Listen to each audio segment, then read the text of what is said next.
Halo Jabra Tim. Ada sesuatu yang lagi rame nih. Lu harus kasih dia kesempatan lagi.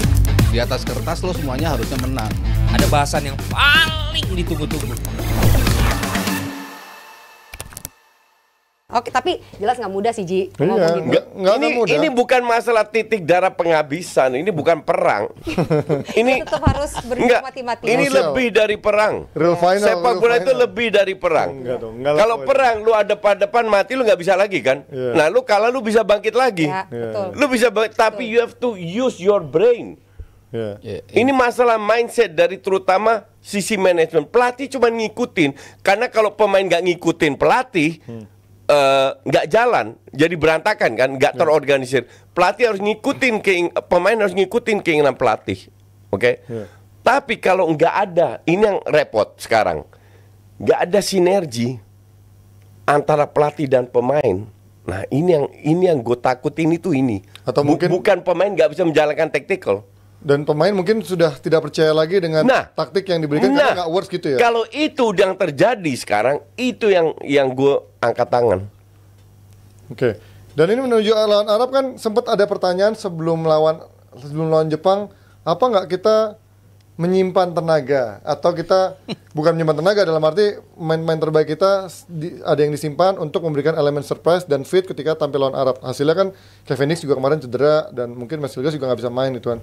Apakah sebagai emang kemarin kita lawan Jepang emang udah lepas dari awal untuk fokus di sini, sementara lawan di sini kita udah pasti nggak diperkuat sama Kevin Dix. Hilgers sudah nggak akan tampil juga ya? Enggak. Nggak akan tampil juga, jadi malah kehilangan banyak gitu ketika harusnya menghadapi Arab yang kita bisa lebih chance lebih besar daripada lawan Jepang gitu. Gimana Saryo? Enggak sih ya. Ya harusnya Nggak ada pelatih melakukan itu. Nggak mungkin. dua-duanya tim Semua laga terbaik krusial ya. harus lo turunin tim Nggak terbaik. ada. Ya untungnya nih kan kita bicara setengah dari 5 pertandingan udah. Udah jalan. Nah ini kan 5 pertandingan berikut nih. Dari 5 itu apa yang tadi Justin bilang, lo nggak dapat kemenangan sama sekali. Ya. Lo cuma dapat 3 poin. Walaupun ya 2 poinnya di atas ekspektasi juga ketika Ya. kita seri di sana. Ya, sama tapi kita seri kecolongan lawan Bahrain harus dibilang Iya, juga. lawan Bahrain itu sih kecolongan. Iya, paling nggak itu kan Dirampok. evaluasi kan. Dari 5 pertandingan itu evaluasi, dikumpulin apa yang menjadi kekuatan utama lo, kapan yang menjadi kelemahan utama lo, yaitu harus di-adjust sama Sintayong. Ya. Apakah itu berupa perubahan formasi, apakah itu perubahan komposisi pemain, apakah itu formasi yang sama tapi gaya bermain yang berbeda, itu kan tergantung nanti Sintayong maunya seperti apa. Kalau gua sih udah melihat 5 pertandingan itu dengan beberapa chance yang sebetulnya kita bisa dapatkan tapi nggak tereksekut karena detail-detailnya menurut gua nggak sempurna. Ya ini di 5 pertandingan terakhir ini lo harus menjadikan itu sebagai sebuah hasil yang bisa lebih menuju ke sempurna gitu loh untuk bisa mendapatkan poin-poin itu. Dan sekarang akan lawan Arab Saudi di bawah pelatih Hervé Renard. Ini gimana? Lihat gimana kemarin seri lawan Australia, apakah ada perubahan yang kelihatan banget dibandingkan dipegang Mancini kemarin? Beda banget. Beda banget. Gua Lebih jelek apa lebih bagus nih? Beda banget nih. jauh lebih bagus dibandingkan ketika kita ketemu mereka di sana. Oke. Gua nonton Babak kedua mereka juga bagus. Cuman mereka kan udah tahu banyak dribbling.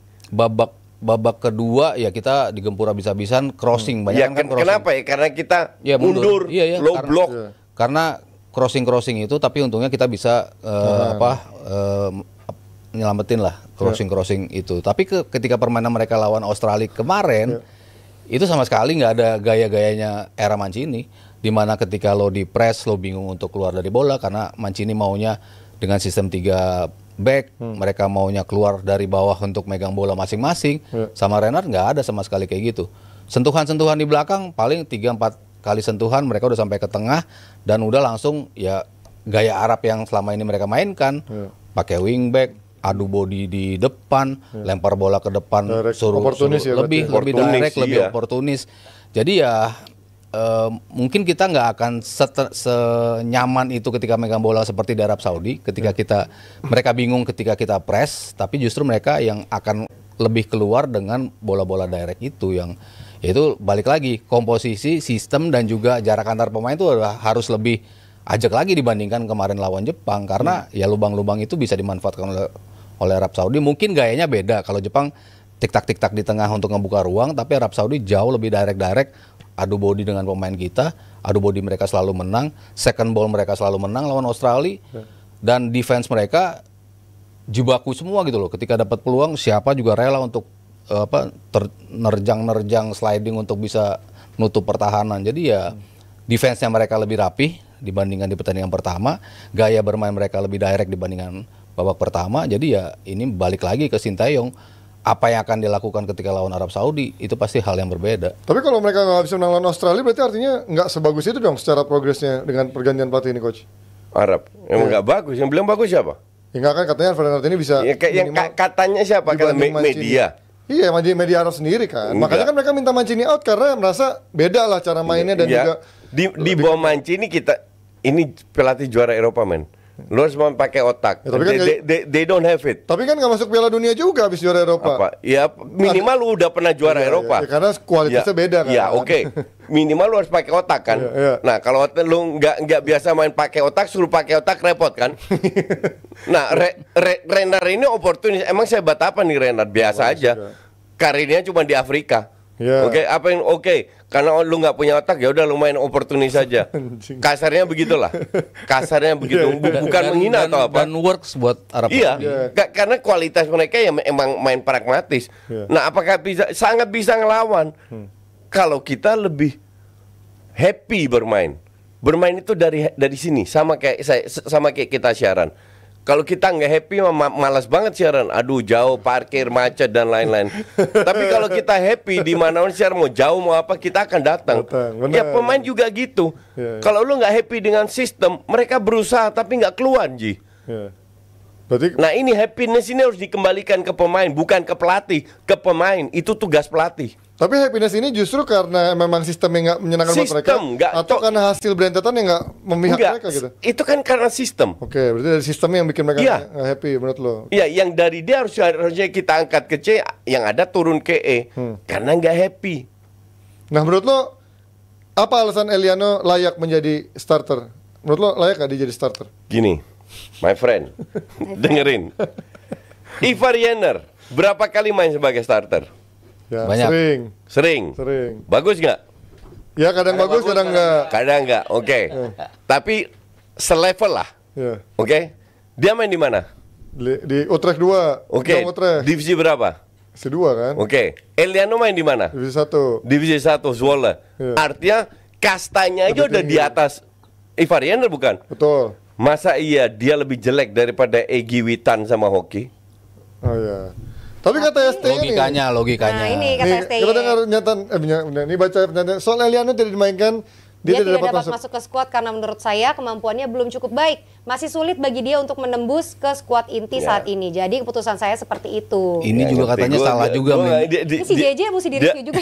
Dia pelatihnya kan, dia yang bertanggung jawab. Tapi logikanya gitulah. Iya. Kalau dia sejelek itu nggak bakal masuk Zwolle tim utama, dia masih muda juga kok. Iya kan? iya. Dia akan main mungkin di divisi 2 selevel sama Ivar Jenner. Mungkin Ivar Jenner itu cadangan loh 4 match terakhir. Iya. Dan kalau dia dimainin sekarang dia tetap bisa perform. Gue selalu bilang Ivar Jenner lebih cocok dengan Tom Hai. Iya benar. Iya, Dibanding emang iya. Nathan. Iya kan? Lo- Gue lo- selalu bilang begitu. Lu nonton Zwolle main terakhir si ini? Lawan siapa? Eliano. Enggak. Lupa yang kalah 5-0. Dia itu jarang main sekarang. Itu jelek banget. Musim mainnya ini tuh. jarang main emang dia kan. Iya itu mainnya jelek sih menurut gua di pertandingan itu ya. Iya. Ya ada beberapa kombinasi dia tampil bagus. Mungkin gitu. sekali-sekali jelek. Ini kan masih muda. Enggak, pertanyaan kan simple. Secara level. Kalau Secara lu main di logika, Zwolle betul. level 1, artinya lebih bagus dari Ivar Jenner kasarnya Iya, yang iya, di level secara 2. level. Masa lu bench saja nggak masuk, lu kalah sama Egy, sama Hoki, sama Witan. Iya, Nggak make sense gitu loh. Iya. Dan kita Nggak masuk di akal sama sekali. dan kita belum ngelihat masalahnya kan, dia main secara Iya. full dan bukan di posisi yang dia Dia main baik. sebagai wingback. Emang Betul. dia sejelek itu? Enggak. 45 kan Cukup bagus enggak. kok. Cukup bagus Exactly. Kok pelatih bisa ngomong dia nggak punya kemampuan untuk tembus tim inti? Gue nggak tahu mau harus ngomong apa lagi gue. Oke, prediksi formasi nih dengan tidak ada Kevin Dix, Mas Aryo. Apa perubahan? Nah, apakah seperti ini yang memang gue tuh ngelihat Tom Haye, lihat deh kemarin dia 70, habis menurut gue Tom Haye. Habis. Dia tuh Ya nggak- abis lah, dia karena- suruh kerja keras kayak Iya, makanya. Gattuso. Dan memang dia Abis secara lah. stamina nggak bisa untuk memainkan sistem seperti ini. Betul. Dia harus dikasih nomor 10, Betul. free roll gitu. Iya, betul. Gimana lo? Siapa yang harus lo korbankan kalau memang Tom Haye harus bisa dihilangkan tugas bertahannya? Ya mau nggak mau ketika ada Dix kan otomatis si Enggak, Dix enggak ada, udah enggak usah bahas itu itu. bisa maju ke tengah. Nah, sementara untuk nyari teman yang bisa nemenin Jenner dan mendorong Tom Hai ke depan, itu siapa? Itu kan yang bingung Bu, untuk cari sepantaran sama Jenner tapi bisa jadi dua gelandang bertahan gitu loh. Ya mungkin Sandy Walsh bisa ditaruh di posisi itu. DMF ya. Sementara si Eliano tadi geser ke sisi kiri. Di depan ya biarin Sturridge sama Rothmangun aja berdua. Jadi ya 352 ya. Iya 352. Hyde 3-4-1-2. Si Iya. Hyde-nya lebih di depan. Do Sementara you think Sintayong main kayak gitu? siapa? Do you think Sintayong main kayak gitu? Enggak. Dia mainnya winger banget sih. Iya, Dia nggak mungkin. ya kan sih itu kan ya kita harus winger kita tuh harus lebih ke atas. Iya. Kalau kemarin kan Jepang ya lo susah lo mau naruh pemain di depan lo pasti kelabakan ke belakangnya kan. Cuman Betul. kalau lawan Arab menurut gue bisa. Verdong akan bisa lebih maju ke Baik. depan.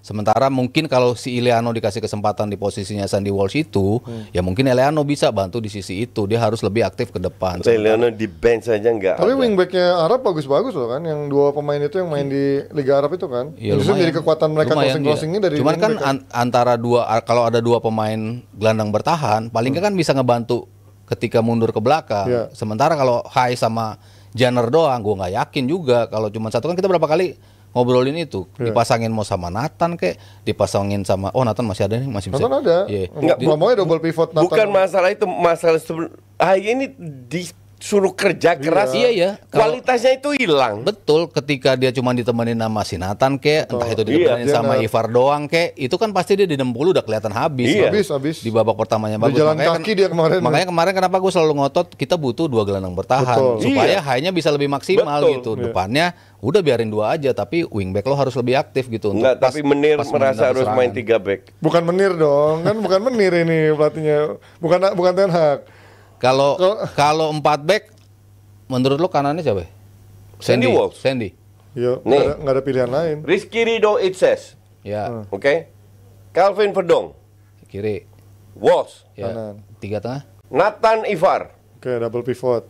atau Justin Ivar, Oke. Tom, Ragnar, Jakob atau Reinders, whoever lah, strike atau Marcelido. Karena ini anak emasnya kan, oke asumsi strike, ya.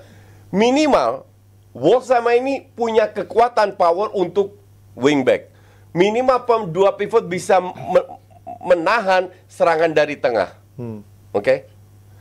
Kalau dapat bola, kalau mereka hilang bola, ada Tom Hai yang bisa langsung distribusi ke sayap Ya. dan strike di situ. Nggak harus jalan 200 km untuk masukin bola. Anjing udah kayak kebadu itu dari sini. Anyar Panarukan.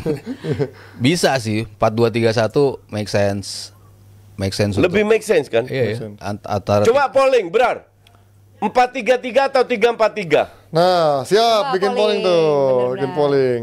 Oke, lawan Arab, prediksi hasil kalian? 3-4-1-2. Hasil terbaik? Apakah menang harga mati atau menurut kalian kelihatannya dengan realisasinya sekarang seri kayaknya paling masuk akal? 3 poin nggak nih Mas Aryo? 3 deh. 3 poin. 3 Coach, poin. 3 poin. Yakin ya?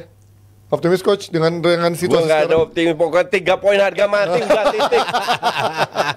Nggak ada optimis, pesimis, nggak. Pokoknya 3 poin harga mati, udah, no discussion. Betul. Yoi. Semoga Oke, juga. semoga ya dengan kita lihat situasi terbaik, kondisi juga ruang ganti juga bisa membaik setelah kekalahan kemarin dan pastinya bisa meraih hasil terbaik lawan Arab Saudi karena kita punya modal bagus waktu lawan Arab Saudi di away day, harusnya di kandang bermain di GBK kita bisa mengulang bahkan lebih bagus lagi daripada hasil sebelumnya.